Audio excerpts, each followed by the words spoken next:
Привет всем! Меня зовут Артем Киркенко. Я работаю в Fabric Loft. И у меня есть хобби – жечь костры.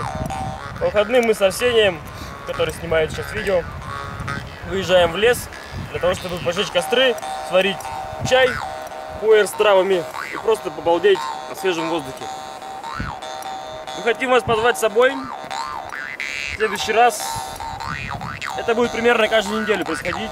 Всю информацию вы можете посмотреть у меня на странице ВКонтакте или в Инстаграм Fabric Loft. В общем, до встречи.